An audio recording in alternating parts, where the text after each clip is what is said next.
Olá, você aí que gosta de séries, seja bem-vindo a esse canal e nós chegamos ao 7º episódio da 7ª temporada de The 100 e vamos aqui para mais um vídeo resumo, análise dessa temporada. E se você perdeu algum vídeo de The 100, vai ficar aqui na descrição desse vídeo o link para você assistir aos outros vídeos que eu já fiz dos episódios anteriores dessa temporada. Bom, então, dando início aí aos nossos trabalhos, na cena de abertura do episódio, vemos o Gabriel sendo levado por alguns guardas para aquela sala onde está a Pedra da Anomalia. Lá ele encontra com o Anders, que é o líder dos discípulos, pelo menos aparentemente, né?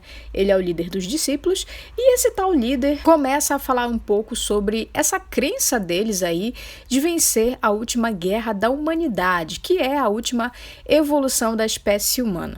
Ele fala também aí que eles acreditam em transcendência. É toda uma história bastante esquisita, mas o que deu para entender inicialmente é que transcendência significa dizer que eles acreditam que ao morrer eles podem ir para determinado lugar que não é o céu. E como Anders a todo momento insiste em dizer que a Clarke é a chave de tudo, aí eu fico inclinada a pensar que talvez essa tal transcendência que eles tanto falam deve ser ir para talvez a Cidade da Luz. Isso porque de todos ali, a única pessoa que esteve na Cidade da Luz e voltou é a Clarke, pelo menos até onde eu me lembro. Se eu estiver enganada, você pode deixar aqui nos comentários que a gente depois conversa um pouco mais sobre essa questão aí, mas à primeira vista, isso tudo me leva a pensar em algo que esteja relacionado com a Cidade da Luz. As pistas, elas estão sendo soltas gradativamente e eu quero saber também qual é a sua opinião sobre isso. Caso você tenha alguma teoria, compartilha com a gente nos comentários para a gente poder debater melhor essa questão toda aí dos discípulos. Nesse momento, então, o Anders faz uma proposta ao Gabriel para que ele possa ajudá-lo a tentar descobrir como a anomalia pode levá-los a esse tal lugar misterioso. Segundo aí o Anders, o que pode levar eles para esse lugar é a Pedra da Anomalia. Então Gabriel acaba aceitando a proposta dele, né? Porque o Anders acabou fazendo ali várias ameaças, então ele acabou aceitando, né? Obviamente a gente sabe que o Gabriel tem sim o interesse em descobrir mais sobre a Pedra da Anomalia, mas a gente também sabe que ele foi pressionado a tomar essa decisão. Já lá em Santo, a Mad continua desenhando aquelas coisas que fazem referência à anomalia e é provável que isso mais pra frente da temporada acabe se encaixando nessa coisa toda aí dos discípulos. A gente só não sabe exatamente de que forma isso pode acontecer, mas talvez possa ser algo referente talvez às lembranças dos comandantes ou até mesmo às lembranças propriamente ditas da Alexa, né? Caso a Cidade da Luz seja realmente o foco dos discípulos, então faz bastante sentido que tenha a ver com as lembranças da Alexa, já que a Alexa também foi para lá. E todas essas coisas aí que ela tem desenhado pode ser que sejam ainda resquícios da chama na mente dela. Além disso, ela também está meio dividida entre a ideia de dever como comandante, né, de ter o dever ali como comandante com o povo Wonkru e ser simplesmente uma criança. Por mais que ela não seja mais portadora da chama, ela ainda carrega esse peso dentro dela e isso é bastante nítido da gente enxergar. O Jackson acaba sendo então o suporte para ela nesse momento em que a Clarke não está lá, nem a Gaia e também a Indra não está lá. E por falar em Indra, nesse episódio nós tivemos a ausência dela, com a justificativa dela ter ido atrás de todo o pessoal que sumiu da Clarke e de todo o resto. A ausência da Indra faz diferença não só por causa da Mad, mas também por causa da falta dela, os encarregados de arrumar toda aquela bagunça que tá Santo, pelo menos não permitir que as coisas piorem ali naquele lugar, são o Murphy e a Emory. Enquanto a Emory tenta trazer um pouco de paz e união de um jeito mais pacífico e festivo, por assim dizer, com aquela reunião toda dela que ela planejou, o Murphy tem que lidar diretamente com o Shadehead. A Emory tenta fazer as pazes ali com o pessoal por meio de um projeto ali que ela tentou fazer com o Jackson para tentar proporcionar o reencontro entre os filhos de Gabriel e os seus pais biológicos que ficaram lá em Santo. A gente tem que lembrar que as crianças sem sangue escuro eram descartadas pelos seguidores dos Primes e muitos deles acabaram se juntando aos filhos de Gabriel Gabriel na floresta para conseguir sobreviver, né? É só a gente lembrar que as pessoas com sangue escuro eram as que eram utilizadas ali pelos Primes para que eles pudessem ressuscitar. Então, as pessoas que não tinham sangue escuro eram consideradas como descartáveis. Já a situação do Murphy ali com o Shadehead não é nada confortável. O Shadehead continua fazendo ali aqueles seus joguinhos e dessa vez com o Murphy, tentando então conquistá-lo para o seu lado, chegando ao ponto de ameaçar a vida da Emory. A estratégia dele de distrair o John acaba funcionando, e enquanto a Emory tenta realizar os reencontros entre pais e filhos, a coisa começa a desandar e a Nick, unida lá ao Nelson, que é aquele cara lá que teve aquela conversa com o Shadehead no episódio anterior, começam a sua própria revolução ali em Sanctum. Cara, foi bastante chocante ver o Nelson acabar com a vida do próprio pai. Eu sabia que algo ia acabar dando errado ali naquele reencontro, mas eu não esperava que fosse daquele jeito que fosse acontecer. Então foi uma cena bem pesada, bem chocante. E a gente acabou tendo que lidar com essa situação toda aí de revolução com ele e com a Nick também. Ainda não dá pra gente ter certeza exatamente de que lado eles estão, se essa revolução é algo independente ou se tem a ver diretamente com o Shadehead. Aparentemente, ali naquele momento em que ele está ameaçando o Murphy, a gente tem a impressão de que ele faz parte de tudo isso. Então, a mente por trás dessa revolução toda aparentemente parece ser sim do Shadehead. Agora, indo pra Bardo, nós temos dois momentos bem contrastantes acontecendo. Primeiro, a Octavia consolando a Echo, apesar de tudo o que elas já passaram e fizeram uma à outra, e depois ali um momento DR entre a Hope e a Diosa. Então, de um lado, nós tivemos um momento bonito e emocionante, com direito a Octavia dizendo a Echo que ela era da família também, enquanto que do outro lado a gente viu algumas farpas rolando ali entre mãe e filha. E esse clima pesado entre as duas foi por conta do peso que a Diosa tem que lidar por não querer que a Hope se tornasse como ela. Mas no final das contas ela acabou vendo que a filha acabou se transformando em uma guerreira.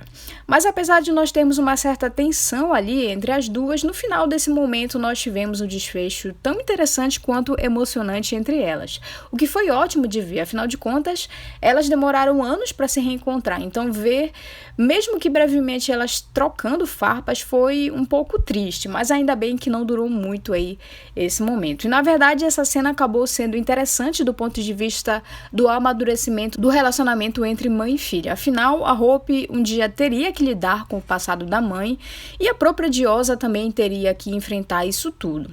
Então essa cena serviu bem para a gente poder ver essa evolução e o amadurecimento da relação das duas. Então foi uma cena que no final das contas acabou sendo mais interessante do que triste. Outra coisa bem curiosa lá em Bardo foi o momento em que a Echo entendeu o motivo deles estarem presos ali em duplas.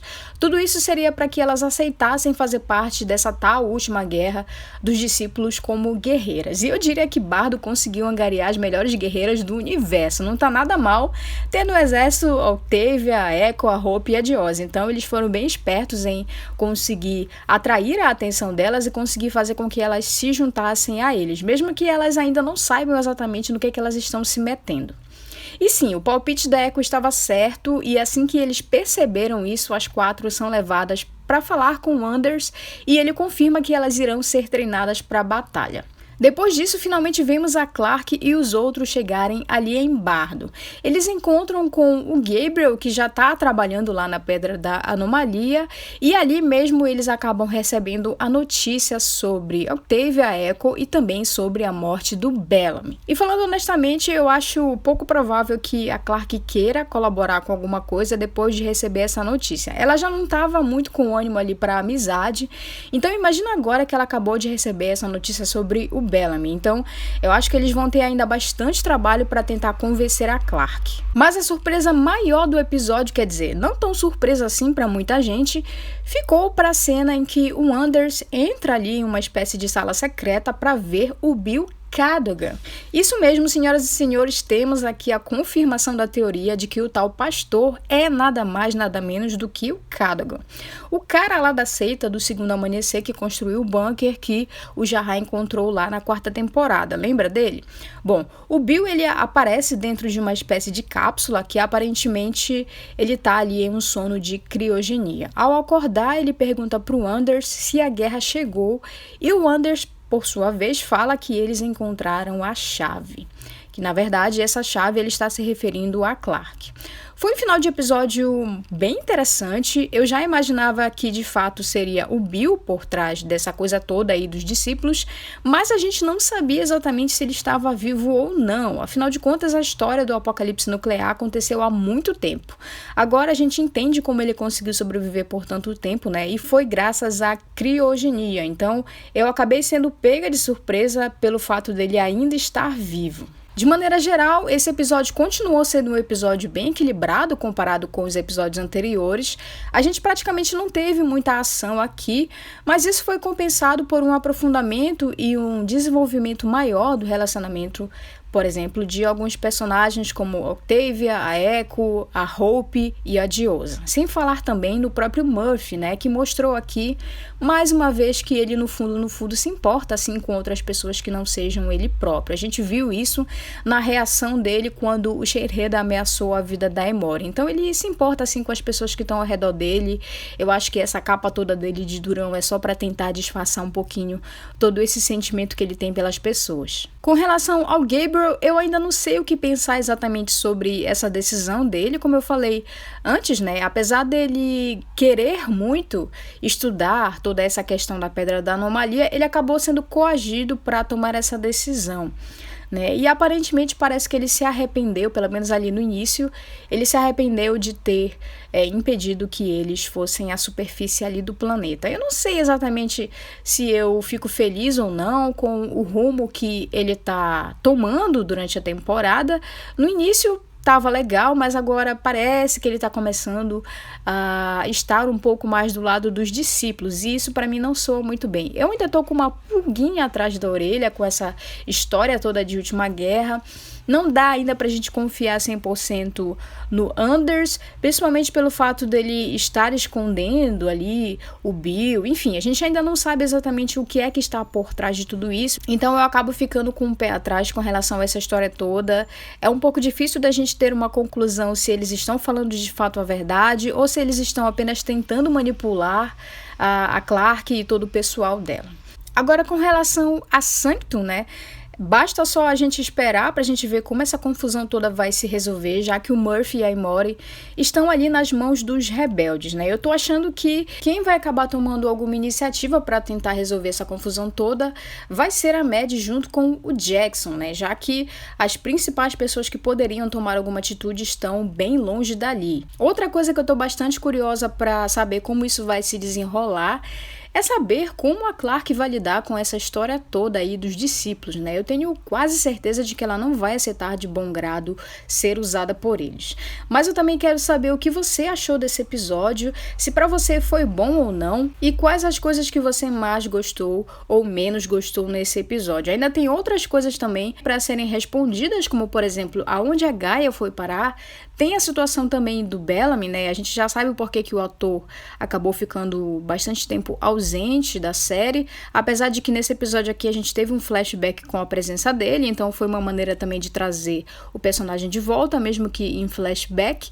Então, eu não acredito que o Bellamy morreu, então eu tô bastante curiosa para saber aonde ele foi parar. Mas então, pessoal, o vídeo de hoje, resumo análise, foi esse. Deixa o seu joinha se você curtiu, se inscreva no canal e ative o sino para fazer parte da nossa comunidade e também para poder receber as notificações dos próximos vídeos de The 100 e também de outros vídeos aqui no canal. Eu vou ficando por aqui e a gente se vê na próxima.